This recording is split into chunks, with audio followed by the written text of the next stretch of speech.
We will be getting to our guest, Chris Rufo, in just a second. I don't know if you all were seeing and watching what I was just watching. It's astonishing when you see these interviews strung together from their highlights. And wow. So Christopher F. Rufo is a filmmaker, a writer. He has directed documentaries for PBS. He is also a fellow at the Manhattan Institute and a contributing editor of public policy magazine City Journal. He has been reporting on I've talked to him over the years on multiple areas. He was on KBC back in 2019 to talk about homelessness in Seattle and Los Angeles. It is good to touch base with him again. And what he's been worrying about now is that we either in need of or been in the middle of a cultural revolution. So I'll be watching you guys on Restream, Twitter Spaces, and also, of course, on the Rumble Rants. We'll see you just after this break. Our laws, as it pertains to substances, are draconian and bizarre. The psychopaths start this way. He was an alcoholic because of social media and pornography, PTSD, love addiction, fentanyl and heroin. Ridiculous. I'm a doctor, for sake. Where the hell do you think I learned that? I'm just saying, you go to treatment before you kill people. I am a clinician. I observe things about these chemicals. Let's just deal with what's real. We used to get these calls on Loveline all the time. Educate adolescents and to prevent and to treat. If you have trouble you can't stop and you want to help stop it, I can help. I got a lot to say. I got a lot more to say.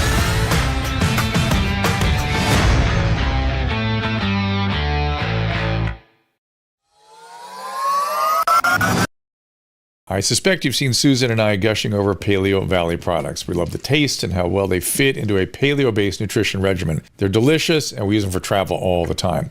But there's more. We are huge fans as well of Paleo Valley's grass-fed bone broth protein. It comes in 3 flavors, unflavored, vanilla, and chocolate. It's a powder you can add to really anything. We add it to coffee literally every day. Smoothies, baked dishes, just hot water, dissolves really easily. The bone broth protein is made with 100% grass-fed and finished bones that are free from pesticides or antibiotics and are slow simmered to extract as much collagen as possible. As we age, collagen breaks down. That's what wrinkles are. And research shows that there are significant benefits to adding a collagen source in your diet. I don't think it's too much to say it's changed our lives. And Susan is now reporting that after drinking the bone broth for a few weeks, her hair is stronger and longer, and nails are stronger too. Try it for yourself. You can order at drdrew.com/paleovalley and use Dr. Drew at checkout to save an additional 15%. A lot of you have been asking for more information about how to counter the adverse effects of the spike protein from COVID infections and the COVID vaccine. The spike protein is not your friend. Let's just say that. So I'm glad we have the wellness company Spike Support Formula as a sponsor, especially since renowned internist and cardiologist Dr. Peter McCullough, who's also chief scientific officer of the wellness company, is one of its champions. There's some very intriguing research around nattokinase, which might be a way to take on the spike protein. Listen to this. So start, if you would, with talking about nattokinase, how you got to that and where you see its application. So with the viral infection or the vaccines, the spike protein stays within the body, and it's found in the heart, the brain, the vital organs, and is causing problems. The Japanese have been using this for heart and vascular disease now for 20 years. It's safe. It is a form of a mild blood thinner that it dissolves the spike protein nearly completely. Spike Support Formula is the only product on the market containing nattokinase, dandelion root, and a host of other antioxidants, all showing promise in helping you protect yourself and your family. To order this unique, specially formulated supplement, go to drdrew.com/TWC. That is drdrew.com/TWC. Use code DREW at checkout for 10% off today. Thank you all for joining us today. Chris Rufo again is my guest. You can follow his Substack at rufo.substack.com and also on Twitter or X or whatever we're calling it now, Real Chris Rufo, RUFO. Let's get Chris on in here. Chris, welcome to the program. It's great to be with you. So we're no longer talking about homelessness, you and I, although all those conversations from long ago I guess we're well ahead of their time. I mean, we saw the problem then, and of course they've done nothing about it, and so many, many, many thousands have died because of it. I've been in the position that it's murder, and I continue to be of that opinion because it's something so easy to solve. It's funny, Chris. I was thinking of you the other day. I gave a talk to a bunch of county supervisors, a national organization, and I just said, "Why are you trying to treat medical problems with social workers? What are you thinking?" And they were like, "These are medical. What are you talking about?" And I was like, and I gave a lecture. I was like, "Here's your data. This is what you're dealing with. This requires physicians to treat, to lead teams, to manage these things." They were shocked. And a lot of them defended their position as, well, we were just handed this by the previous administrations, and this is how they did it. We didn't understand.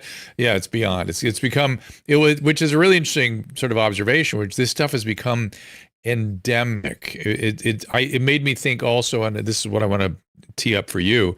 It made me think about what's going on college campuses, and now we have two generations of indoctrination and endemic faculty. It's no longer the exception to have faculty with extraordinary ideas. It's this status quo that has been there for maybe certainly one generation. Let's hear your thoughts.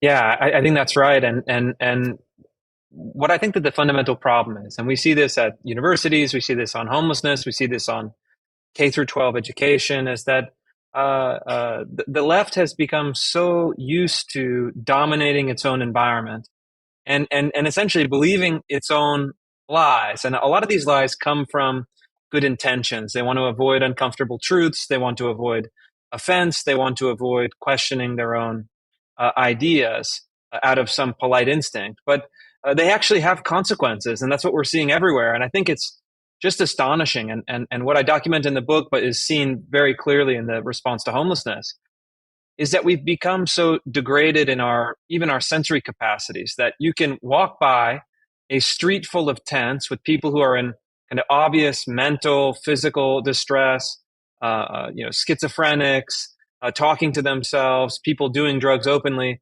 And then you say, well, what's the problem here? And they can't even really trust their own eyes, their own observation. They say, well, the problem is, systemic racism, or the problem is historic oppression. I mean, things that have absolutely no immediate bearing on the situation, which they really refuse to even see. Well, I think it's not that they've been using it for. I think they've been using it. Their rhetoric constantly suggests that this is true. They use the homelessness as a reminder of income inequality, right? Which it has nothing to do. There is income inequality, but that's the wrong poster for it.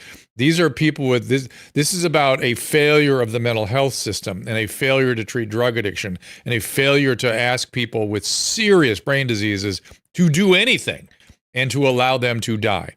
It's a kind of murder. I don't understand why we can't see it that way. And anyway, what do you think? Yeah, I mean, look, there's certainly some truth to that, but it's actually a little bit more complicated, though. There's a wrinkle because, in theory, the left offers compassion, offers healthcare, offers treatment. All of those are kind of therapeutic words that have a kind of left-wing cachet, and yet they're unwilling to deploy it in the situation of homelessness because it requires coercion.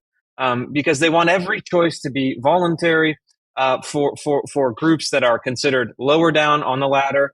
And coercion can only be applied to groups that are higher up on the ladder. And so they're caught between their own priorities. On the one hand, in opposition to coercion of the oppressed, of the dispossessed, of the marginal.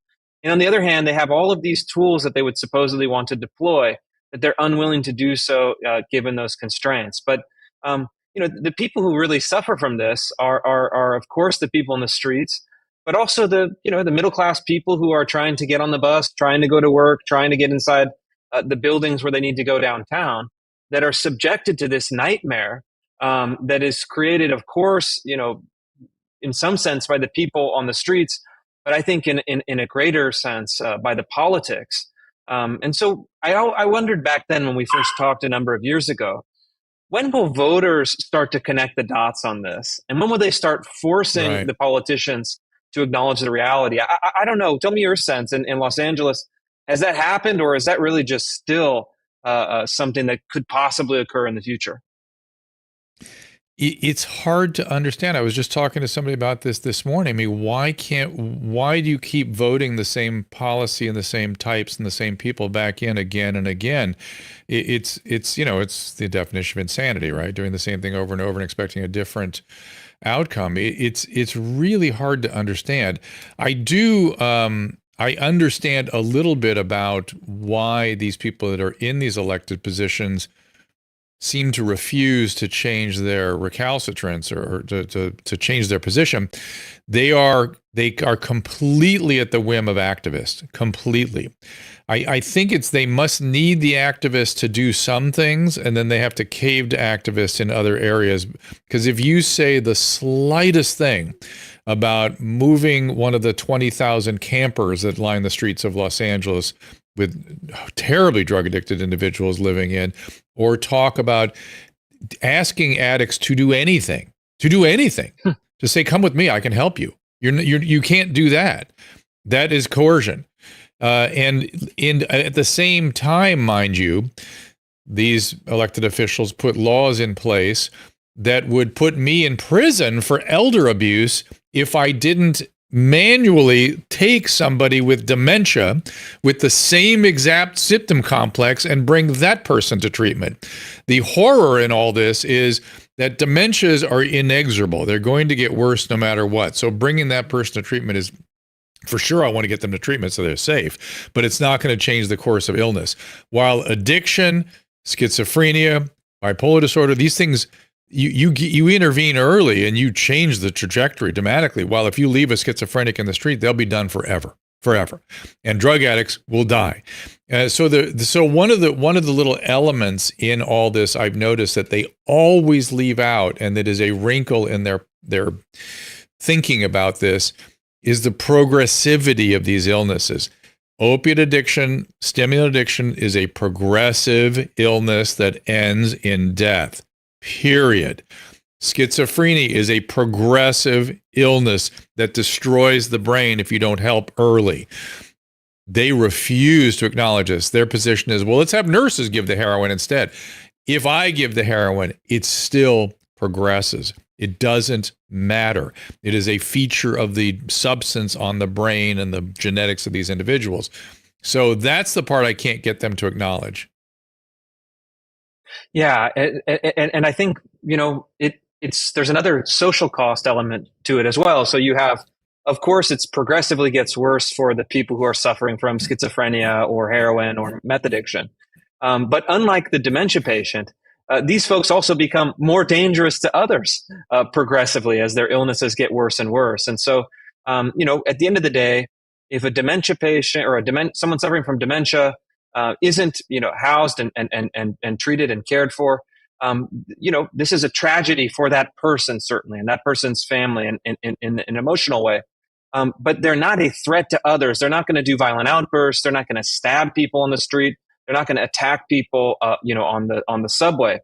And so we're creating a situation that every day becomes more and more clear. And I think you're exactly right. It's a hostage style politics.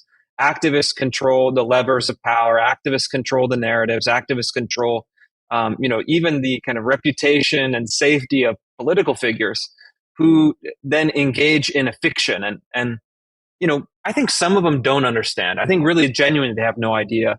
But I think others do understand. And I think that they're willing to basically say in a cynical way, all right, well, we're going to do a little bit. We're not going to really cross the activists, even though we really know what's happening. I don't understand who these activists are, what they intend, and why politicians even give them the time of day. I don't get it. Can you explain that to me? Yeah, so certainly in Seattle and San Francisco, Los Angeles, these are big cities with very robust left-wing networks. So you have a couple key elements that create this ecosystem. You have very wealthy people who dump hundreds of millions of dollars into left-wing causes. Then you have the staffers of these left-wing causes that are ideologues, that are utopianists, that are idealists, that are very very committed to the ideology. And then you have the same money and the same institutions, whether it's foundations or private foundations, meaning kind of charitable donations. They go to the local media. So like the homelessness coverage at the Seattle Times is not funded by readers. It's funded by left-wing billionaires and left-wing, centimillionaires. And then they also fund academic institutions. They fund other outlets. And then you have activists within the local government that administer the programs that are very much in line. And so what you have is an entire ecosystem that controls information, that controls policy, that controls academic research, that controls street-level activism. So those 25 people that show up at your house if you vote the wrong way. And this is very overwhelming in a small environment. And you don't have anything on the other side. There are no, moderate, centrist, or conservative billionaires, media institutions, street-level activists. I mean, none of that exists in these places. So they're getting immense pressure, narratively, financially, politically, physically, only in one direction. And so it would take something of a kind of heroic figure in order to resist that. I understand the infrastructure and the think tanks and stuff like that, and I'm actually quite fine with that. I assume Wright has something like that going on as well. But I look at the activists who show up, and they are violent and aggressive and seem like anarchists to me. They don't seem to be necessarily towing a specific policy line. Am I misreading what that is? Well, there's two kind of forms of activists. So you have on homelessness, you have the homelessness service providers that make money on this. They're kind of like union muscle in a sense. You have the academics and journalists and intellectuals. They provide the intellectual scaffolding. And then you have these street level activists, the people that you're talking about that are, they're opportunists. They're left wing anarchists. They're left wing, BLM riders. They're left wing, provocateurs. And they jump onto any cause that allows them to vent their impulses out in public. So it's homelessness one day, it's BLM the next day, it's, trans activism the other day. And so it's a kind of motley crew that you see.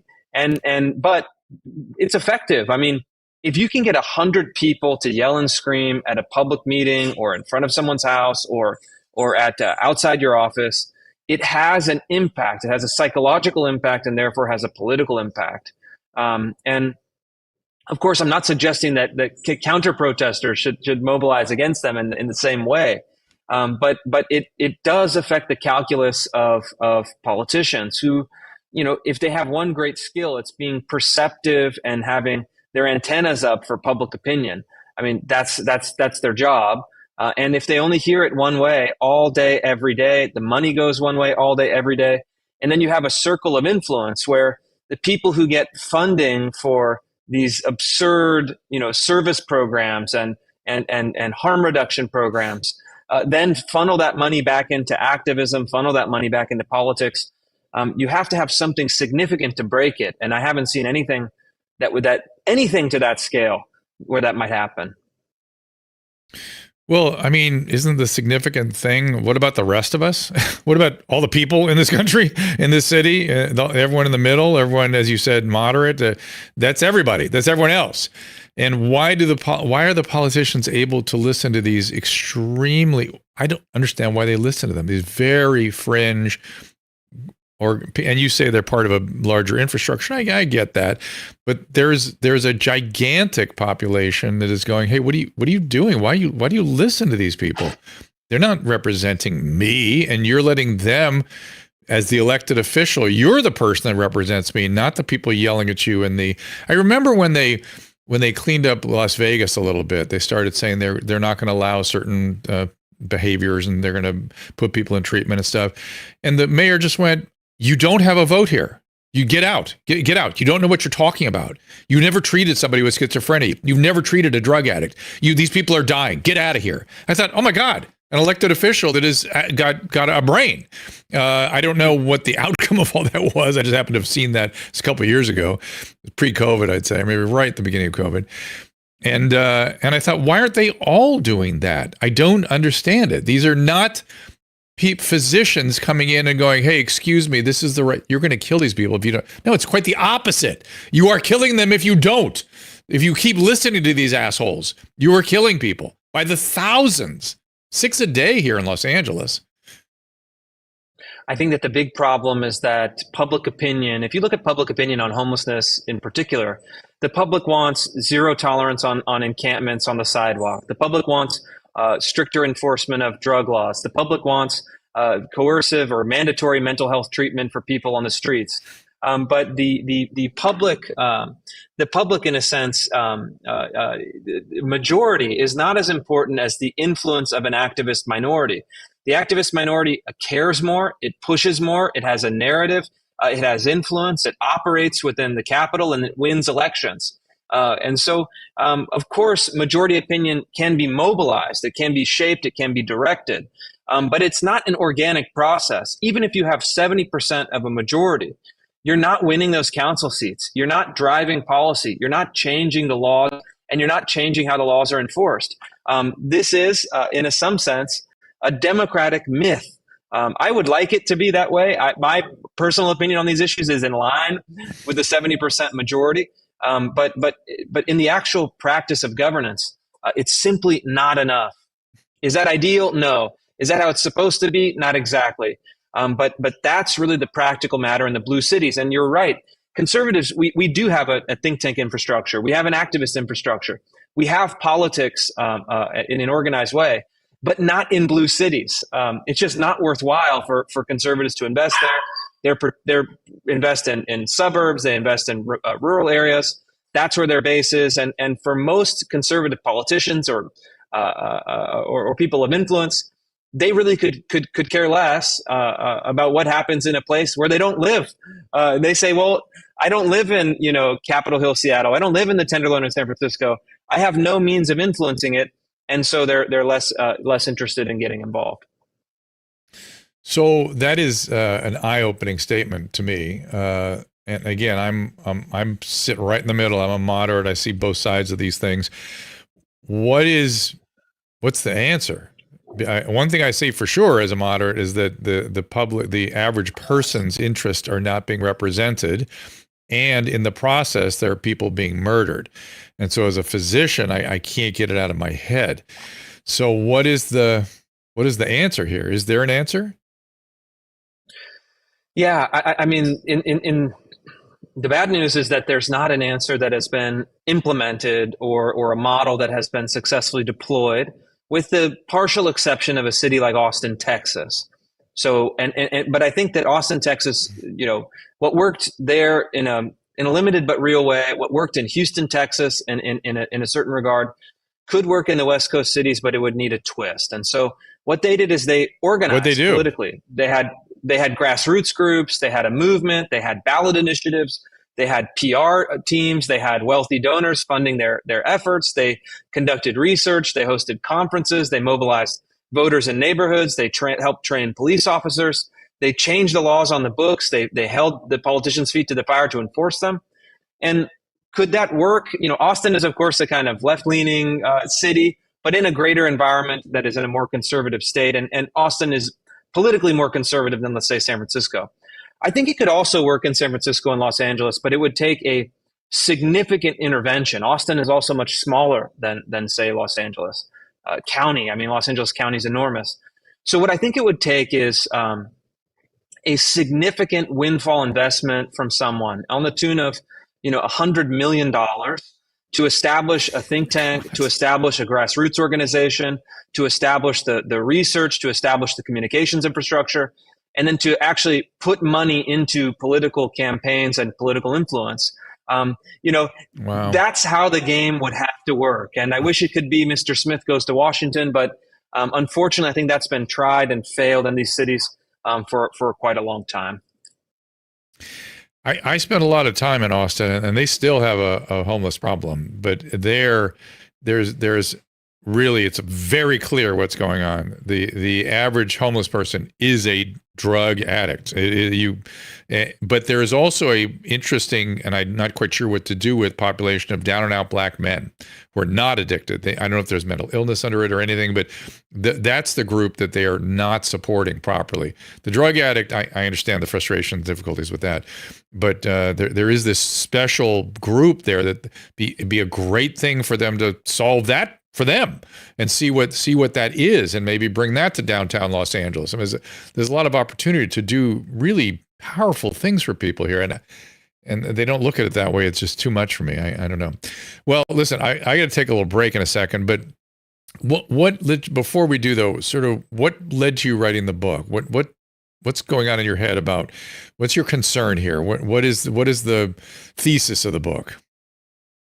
Yeah, I mean, the thesis of the book is really underlies, why did things get the way they are on all of these policy areas, in universities, in government, and K through 12 schools. And so what I did is I traced the 50-year history of America's cultural revolution, looking at the activists and revolutionaries of the 1960s, and then showing how their ideas over time took control in the universities, took control in public policy, took control of K through 12, took control really of the way that we think, the way that we speak, the way that we're permitted to act. And so all of these questions, why can no one solve the problem of homelessness? Why are people not proposing solutions? Why is it difficult to even talk about the truth in public? That's the question I sought to answer. That's what I tried to do, which was showing this history of this slow-moving revolution, how it devoured our institutions of culture, how it destroyed some of our great institutions of knowledge, and then why it's left us in such a moral drift where, really in 2020, I think was the first time people saw it clearly. Our institutions were hyper ideological all at once, and people asked why, and the answer is in this book. All right, when we get back, I want to talk about why people can't talk about the truth. What is that? Why do we have such a difficult time with reality on reality's terms, which is the nature of mental health? It's being able to accept reality on reality's terms, and we seem that we'll have nothing to do with it. Chris Rufo, you can follow him on Twitter at Real Chris Rufo, R-U-F-O. The book is America's Cultural Revolution. And you're not advocating a revolution, you're describing the revolution since the 60s, correct? That's right. Just really quickly, it just occurs to me, what do you think of Ramaswamy's notion of a 2024 revolution? Is that too out there? No, I mean, in a sense, what I advocate in the book is, I think, more accurately described as a counter-revolution. And so, Ramaswamy's idea was actually an old idea that he maybe consciously or unconsciously stole from President Nixon. And Nixon's, in Nixon's address to Congress in 1971, he said, "We have a revolution in our streets, in our country, in our morals, and we need to. The only thing that could counter it is the revolution of 1776." And so it's an old conceit. I think it's still a good one. I'm not a Vivek supporter. I support his opponent, Ron DeSantis, but I appreciate that he's at least bringing some energy to the debate. And youth, right? That's the nice thing, to see somebody representing young people for the first time in a while. Take a little break. Back with Chris Rufo. Maybe you can get a chance to get a couple calls in here after this. I want to share with you a teeth whitening system that goes beyond merely enhancing your smile. Primal Life Organics Real White Teeth Whitening System offers convenience and rapid results without harsh chemicals. Light, blue light for whitening, red light for gum and oral hygiene, and you can just do both if you wish. Works naturally, promoting gum healing, tooth remineralization, gives you a brighter and a healthier smile. Again, no peroxide involved. Consistent usage yields remarkable results.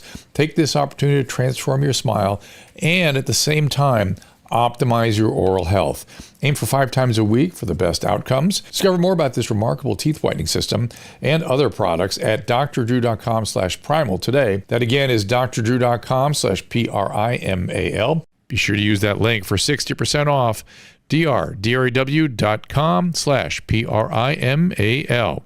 Do it today for 60% off. There are 3 steps to great-looking, glowing complexion in the summer. Of course, apply sunscreen, stay hydrated, and use the amazing skincare products from our friends at Genucel. Most retinol creams are not recommended for sunlight, but Genucel's Ultra Retinol uses a powerful plant extract retinol. It's an alternative called bakuchiol, which helps the skin stay hydrated, smooths out fine lines without harsh side effects, and it is safe to use outside under your sunscreen. Genucel works so well, you can see the results in this unplanned live moment on our show when the Redness Repair Cream repaired my skin in just minutes right before your eyes. And Susan and I love Genucel so much, we created our affordable bundles at up to 72% off of our favorite products at Genucel.com/Drew. And just for the summer, every subscription includes a customized summer spa gift box absolutely free. I know I'm a snob about the products I use on my face. Everybody knows it. Every time I go to the dermatologist's office, they're just rows and rows of different creams. And then when I get to the counter, they're overpriced. All kinds of products that you can all find at Genucel.com. See what's in our bundles. Get ready to show off your summertime skin. Go to Genucel.com/Drew. That's GENUCEL.com/DREW. Genucel.com/Drew. And remember to use the code Drew at checkout for extra savings. We were back with Chris Rufo. Before the break, we were talking about trying to understand why people can't speak the truth. Chris, I understand you've been one of the sort of more sort of obvious answers to that question is people are afraid they get attacked, and I understand you were attacked as well. Yeah. I mean, in a variety of ways, and certainly. Look, if you speak out on these issues, you will get attacked in an escalating manner. You know, the first is simple criticism, which is part of the game. I mean, that's how it works. You enter the political arena, you expect to get attacked. Then you get the kind of smear pieces from some of the media outlets, and they lie about you. I got one smear piece from the Washington Post that I actually rebutted very significantly, and I forced them to retract add clarification for 6 entire paragraphs. Their key, claim against me, totally fell apart. They had to retract it, so you have that kind of level of attack, and then of course you get, especially on issues like homelessness, especially local issues, you get, physically intimidated, threatened, followed, doxxed, all of these very unsavory techniques that you have. And look, anyone in politics in let's say the big West Coast cities, they know how it works. This happens immediately. If you pose any threat to the orthodoxy, if you pose any threat to the status quo, the attacks come very, very significantly. They'll try to get you fired from your job. They'll try to get you, ejected from polite society. And I think a lot of people consequently determine that actually participating or fighting back is just not worthwhile. What else do you think figures into why we can't speak about reality? Why we're not allowed to sort of even muse about the facts? I mean, there are the obvious things, right? You have, threats, intimidation, media attacks, of course. You have censorship. Obviously, you've dealt with that in a very real way. So tech companies censoring opinion. But I think, there's a more subtle and maybe more interesting, but I think almost certainly more pervasive method of, let's say, kind of pre-censorship. And it's this idea that people don't even have the language or the vocabulary or the concepts to describe reality, to describe what they believe, to describe what they would like to see. And so there's a vague dissatisfaction among so many people, but they don't have the information or they don't have even the vocabulary to describe it. And I think that that's a big problem with our education system. A lot of times I ask people in higher education, I'm working a lot in higher education right now. Well, what is the purpose of higher education? They have no idea. They've never thought about it. They've never developed an opinion about it. They have no idea of the tradition. And I think that there are so many issues like that where, you talk about local government. Well, what is the purpose of local government? The first one is to secure the safety, to secure the life and the property of the inhabitants of the government. And people, you say that, and it sounds like you're saying something totally new to people, but this is the very basic. This is how our system has, well, not has worked, but was supposed to work since the very beginning.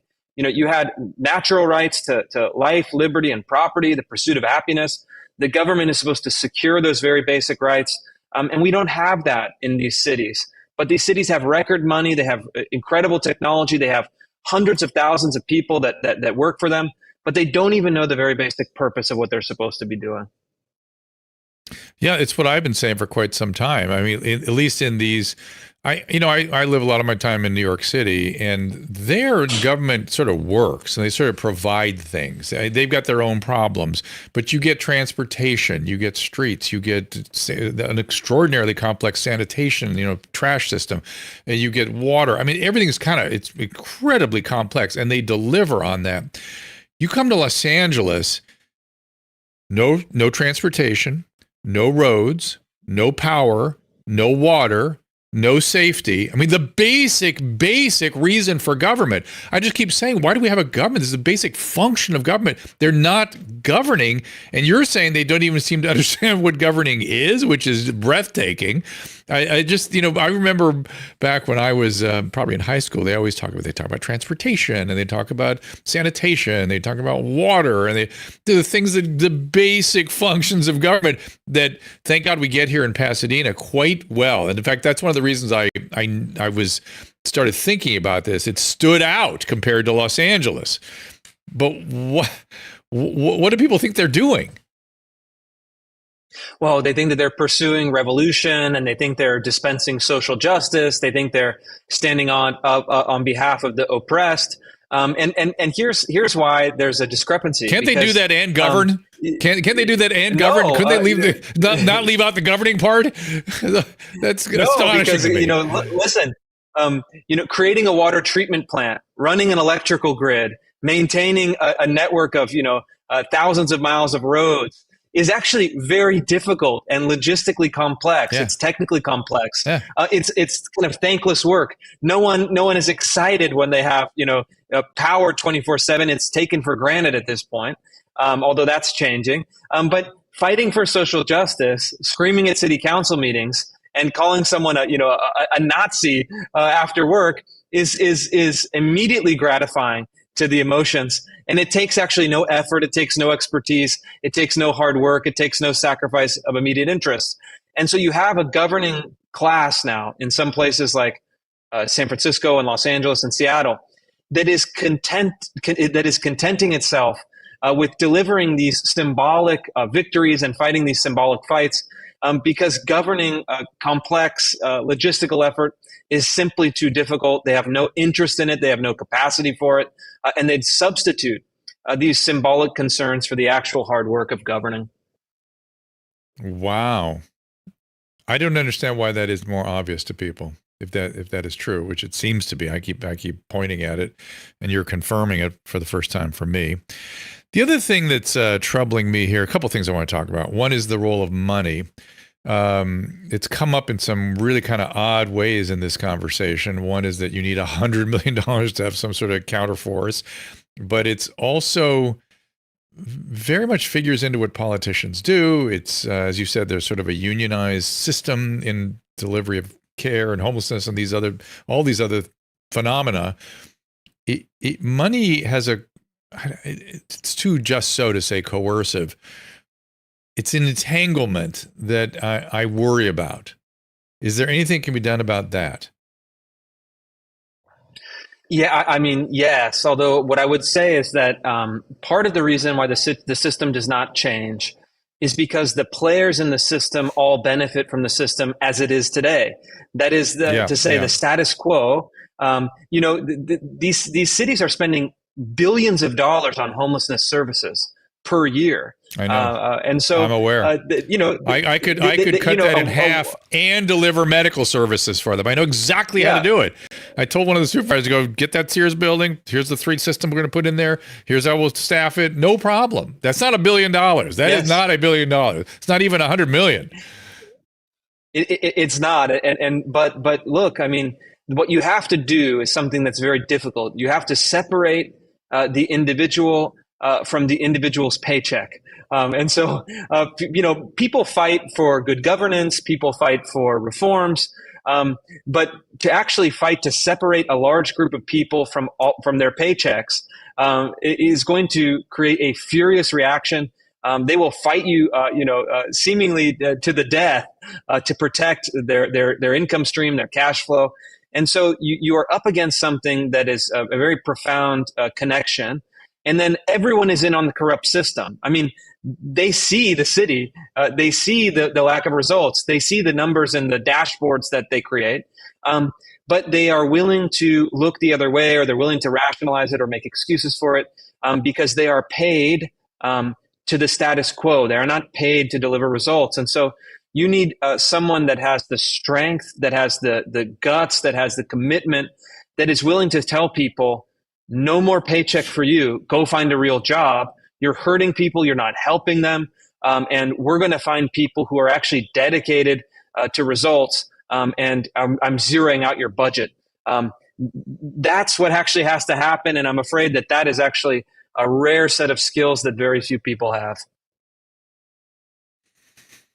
Well, and certainly the voting public doesn't seem to understand who that person is. They just have no interest in that person, it seems like.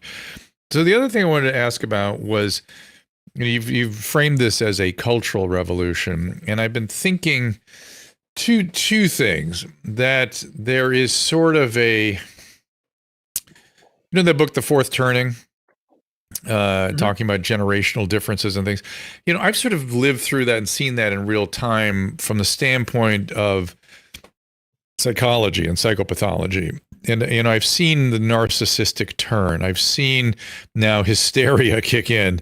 I've seen envy become the predominant psychological kind of wind of the day. I mean, people are, into expressing envy, which is the thing that every religion on earth has injunctions against, because it's the most destructive, disgusting of human emotions. And yet envy has value now. When I look about kind of how this happened, it's interesting you mentioned Richard Nixon talking about this in 1971. It's always seemed to me like we've gone from glorifying certain pathologies over the last 50 years. So when I was a kid, if you really look at who the rock stars were, it ain't pretty.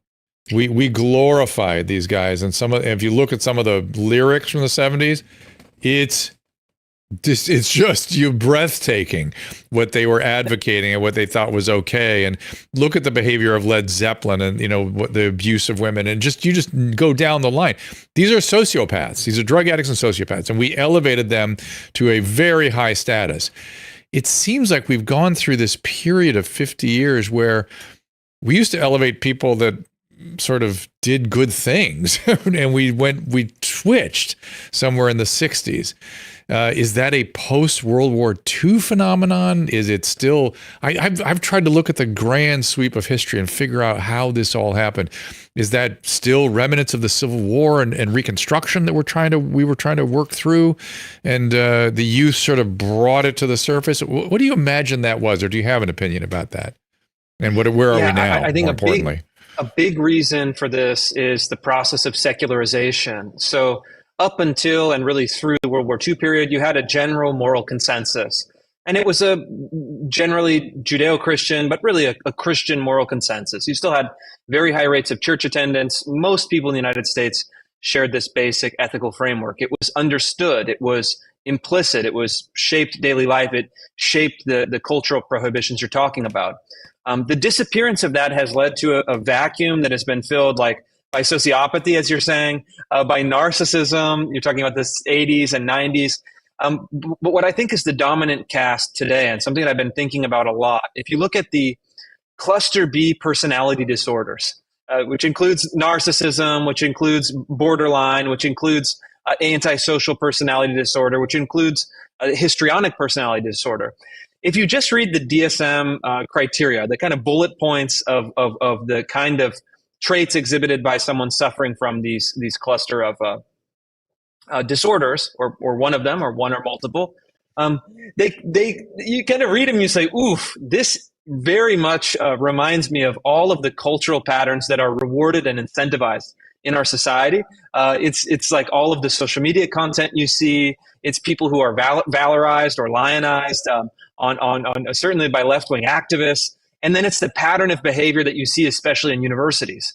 You have hysterical theatrics, demand on attention, narcissistic identity complexes, the demand for care while rejecting authority. I mean, you go down the list and you say, my God, our society has become this. And so I think that if you compare them, you say, well, whatever the kind of restrictions were and, the old of the kind of Christian moral ethic, and whatever we have now, okay, maybe it's been liberated in some ways, but liberated towards what? It's a disaster, but it's a disaster that I think is going to only increase and only intensify in the future. So fascinating. Have you ever heard me talk about this very issue? I have not. Yeah. Okay. So let me tell you, and for people that have, I apologize. Tell me. Yeah. I wrote a book on this. I've done a lot of thinking about it. I've sort of stalled lately on it a little bit because people have become so histrionic, and I did not anticipate the histrionic move. I thought we were deep into the cluster B, but I didn't see a lot of histrionic. But let me just tell you. So I arrived as a young resident at the psychiatric hospital in 1985. And when you fill out an admission form at a psychiatric hospital, certainly back in those days, they would have the primary thing, which would be depression. Oh, there's it was the mirror effect. I wrote about that, but I didn't put everything in it I wanted to put. That's what I explained to Chris. So they have this major depressive disorder. Axis 2 is the personality disorders, right? And when I arrived at the psychiatric hospital, the personality disorders were across the spectrum, A, B, and C. I would see a lot of dependent personalities, a lot of obsessive compulsive personalities, a lot of different things. And I noticed as we moved, and I stayed at that hospital for 35 years, so I got to see this all in real time. As we moved into the late 80s, we started seeing a lot of borderline. And by the time the 90s hit, it was all cluster B, exclusively. You never saw A or C, or almost never.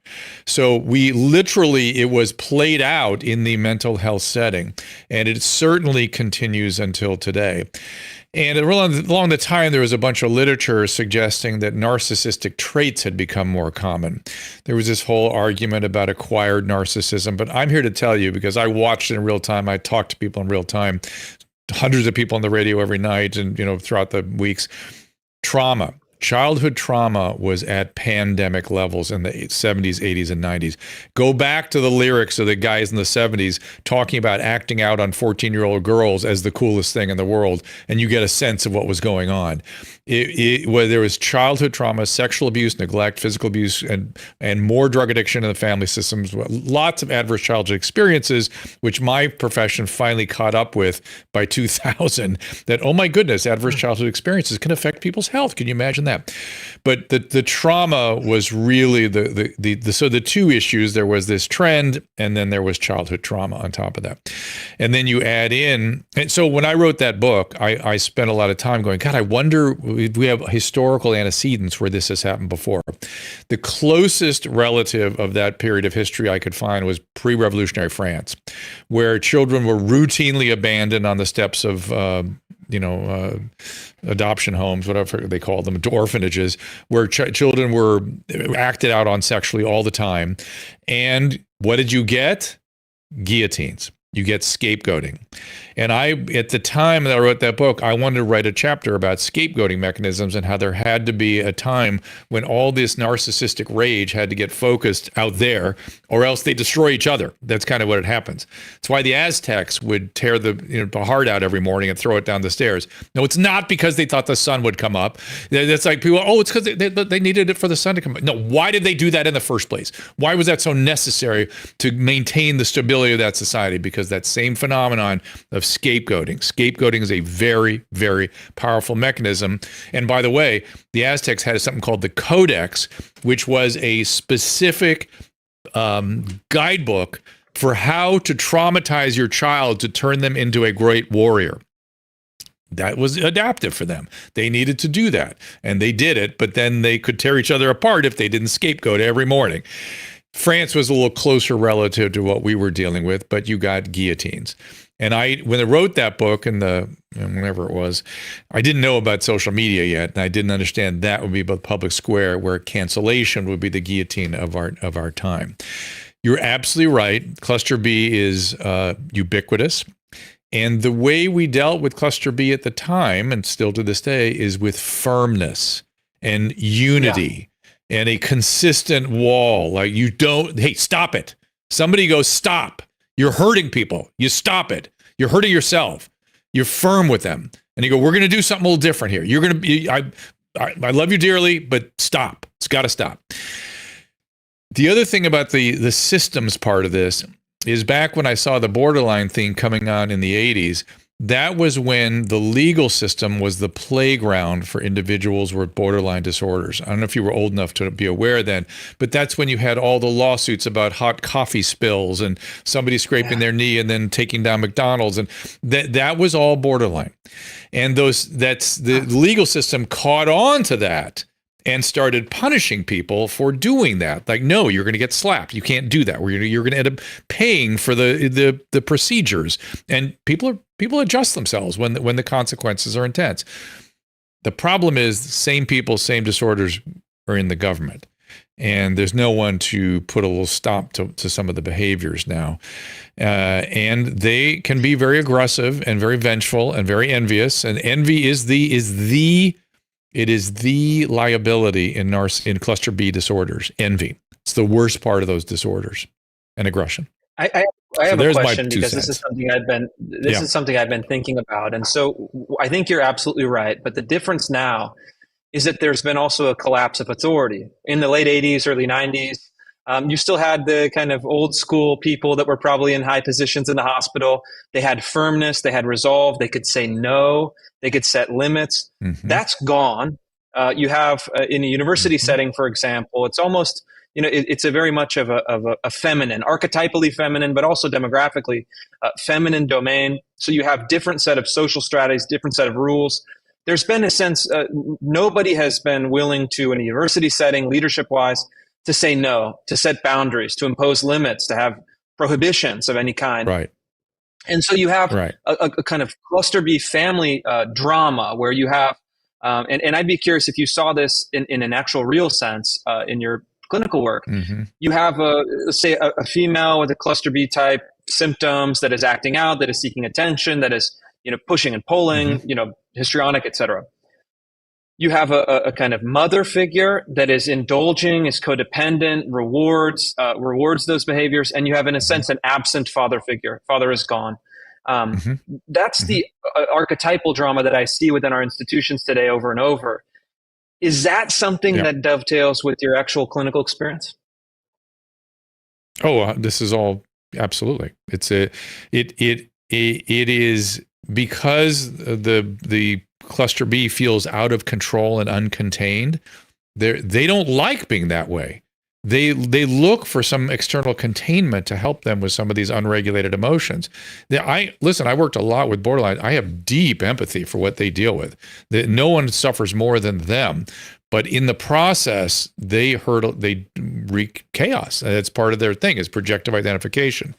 And if there's not, it doesn't have to be a father and a mother, or just there has to be just unity. There just has to be a unified front around them that keep them glued together. And it's somewhat different for, as you move across the different cluster B disorders, but it's all kind of at its core the same sort of phenomenon, which is, I was abused. I'm a victim, and I'm aggressive, and I'm going to, I can't regulate my emotions because I didn't get what I need from the environment.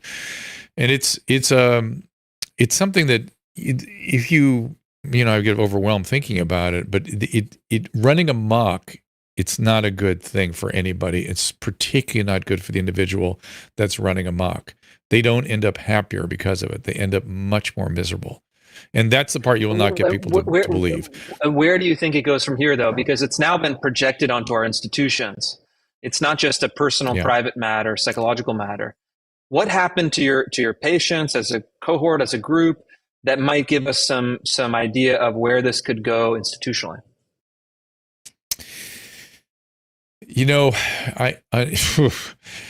people, if they are not contained, will spiral. They will get worse and will do things that people will push back on, but they'll do it with aggression as opposed to sort of containment, because it just keeps going. It keeps going. It does not have any end to it. And what has to come in, I'm imagining, is another generation that has not been so traumatized and is sort of wondering what the hell's going on here, kind of moving in and going, no, enough. You must stop. It's very simple. It's not, you don't have to be aggressive. It's just no, just no. Just the same with the homeless. Like, no, you can't lay down on the sidewalk. Yes, you can go live your life as you please, but I've got something good for you here. Let's go over here. I can help you. You really don't like living like this. I know your brain isn't working, so you can't see that. That's the other part. We privilege denial. We privilege distortions. We privilege projection. We privilege projective identification. And all these things are extremely problematic for people's thriving. And by the way, you mentioned religion a little while ago. That's all kind of designed to contain all that. You know, for the first time on this show, when people have called in, they've been talking about going back, even though they're not religious and don't necessarily have a faith in God, they're finding themselves going back to religion to sort of get something good out of it, which it's designed to help with all of this. I mean, imagine where religion grew up in situations of extreme trauma and instability, and it was there to kind of contain what happens to us as adults when all that stuff gets a rolling. And guess what? People were happier. They were better. They thrived more. And I think that the political corollary is quite interesting. So if you say the French Revolution, we're in kind of a pre-French Revolution feeling, or at least, you know, in some loose sense. And then the guillotines come, and then the terror happens. Mm-hmm. You have the attempt to impose ideology and to reshape the world without limits. And then who marches in, or rather, who rides his horse in? It's Napoleon. And so I know. feel that we are concerning, right? A very difficult and very frightening period where both sides are kind of jockeying for position, and there seems to be the punch counterpunch, the reach overreach. You know, and I say this actually in a sad way. I think it's you know, a sad thing, but it does seem like that there is also some sense of someone has to come in from the outside and make sense of it for us. And again, I don't like that. I don't want that. But I'm going to push back on that. I get what you're saying, and I look to history to try to imagine or understand what we're going through now. And you're right, that's certainly a possibility.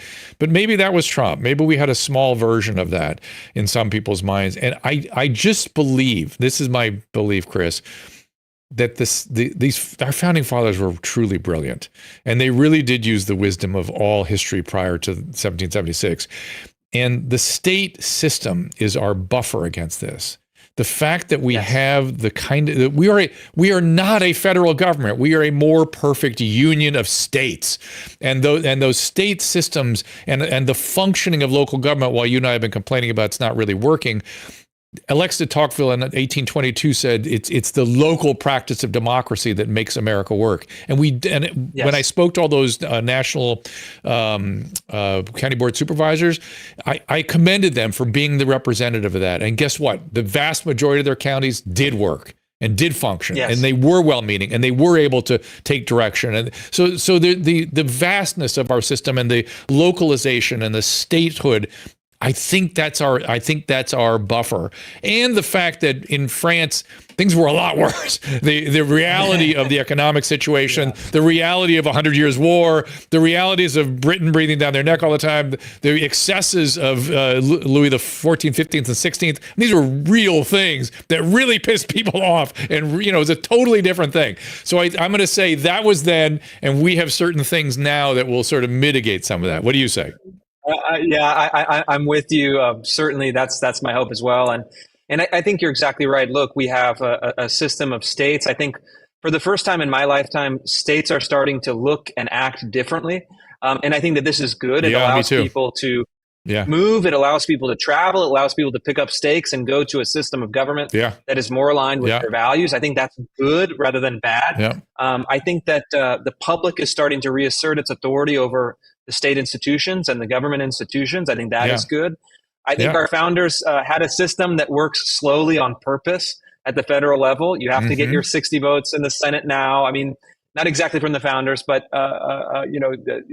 historical precedent on the filibuster, on the party system, on kind of a mixed governing regime. And so I think we have all the tools that we need. I am committed to the idea that we can resolve all of our problems through peaceful democratic means. And I think that we have to all refocus on that. We have to all participate in that. So I'm with you. And in the sense that, and I think it's going that way. I think it's going that way too. I think there's a trend. Yeah, I think there's a trend in that direction. And you're right. If I really got tired of Los Angeles, I can always leave. I can always go to Miami. I can always go somewhere else. And I go to Austin. And we have that. We have that, and it makes things different. And by the way, the abuse and the endorsement of abuse and stuff that I saw in the 80s, 90s, and 70s, it's over. That's not happening like that. There's still a lot of unstable family systems, and kids are getting traumatized through that. But at least there's an acknowledgement that that's not good. First time in the debates last night, I heard people say family and education. You couldn't say that without getting attacked for the last 15 years. So it's sort of these things that are matter of fact and that grandma knew and have been going on forever, and we just know to be important for the human being. It's slowly coming back. The question really is how much damage is going to be done in places, in the stuff I have to look at, which is my patience in the street. Leopold, unmute your mic there, my friend. You're up on the podium. Good to hear from you. What's happening? Hey there. Good to hear from you too, Dr. Drew and Chris. Really enjoyed what you had to say today. And I want to go back to some comments that were made. You mentioned the Las Vegas mayor who cleaned up the town. And that was me. I actually, Dr. Drew. And I saw this interview with that mayor. He was being interviewed actually quite recently. And he described how he did it. I'm thinking of hang on. I'm thinking of a woman. Okay. There was a female mayor in before who made the first move, and she was pilloried for it. But go ahead, tell me. Well, Oscar Goodman, who was the mob lawyer. I don't know if you know the little history about him, but he did an interview actually about a year ago, and he talked about how he cleaned up the city. And he was down in the San Diego area. He was actually in Coronado, and he mentioned he went to the chief of police of Coronado, and he asked, how do you keep this, little island so wonderful and pristine? And he quite literally said, we ship the homeless and undesirables back to San Diego, literally over the Coronado Bridge. And this mayor, he talked about how he would take pretty drastic steps with folks, and he illustrated it with someone who was doing graffiti, and actually had this graffiti, vandal actually brought to his office and literally threatened him.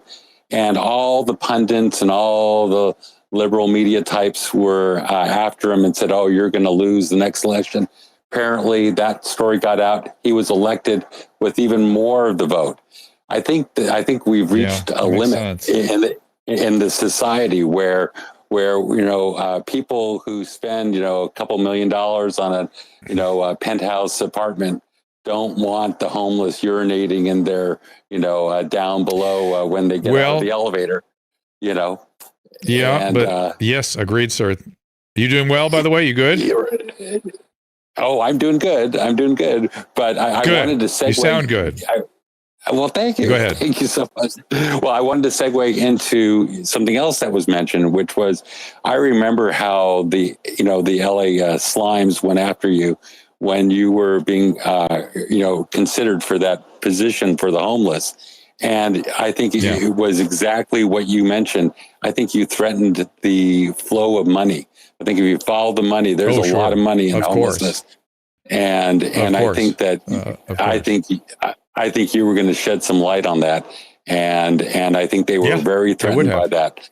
Yeah, I know you would have. And I think they knew that. And by the way, the press played into it. The activists were the ones that they interviewed rather than people with knowledge about how to treat these things or deal with these things. But okay, all right, well done. It was a horrible. The press, you were LA Times, you were disgusting. You were disgusting. You ought to be ashamed of yourself. I ended up calling the reporter back and I go, why don't you ask me what my training is? Why don't you ask me what my credentials are?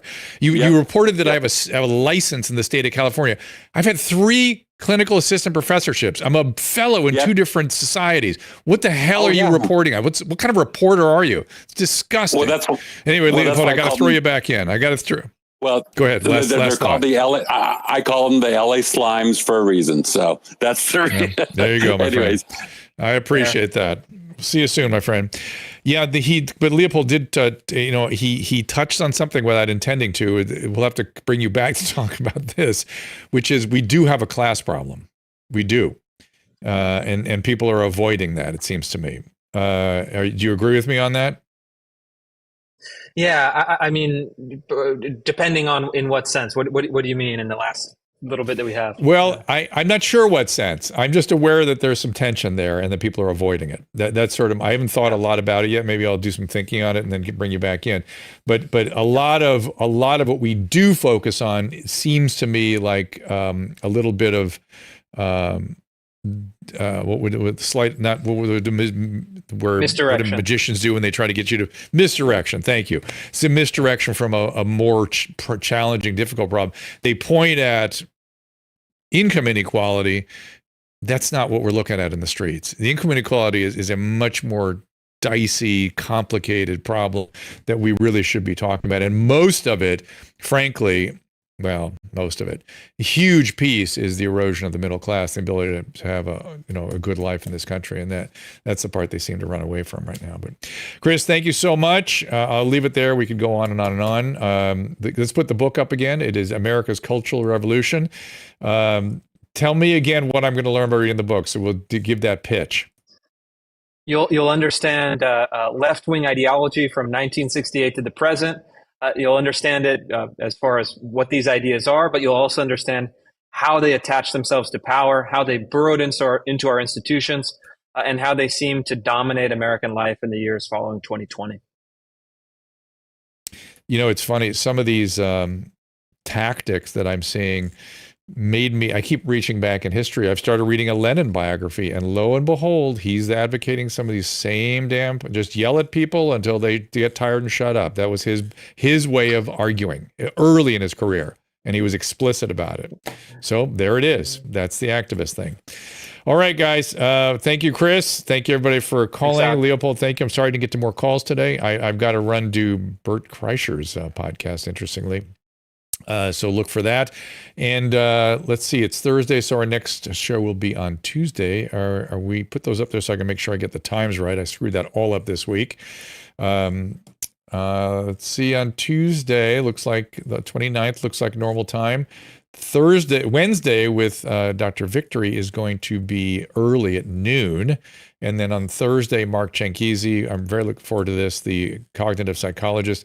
And I believe there's a possibility on Wednesday that Dr. Freeman may make a command appearance, repeat performance, because there's been so much we learned from him that I've been sort of parsing out into the world and finding that there's a lot of layers to that part that he brought to light. So until then, we will see you next time. Ask Dr. Drew is produced by Caleb Nation and Susan Pinsky. As a reminder, the discussions here are not a substitute for medical care, diagnosis, or treatment. This show is intended for educational and informational purposes only.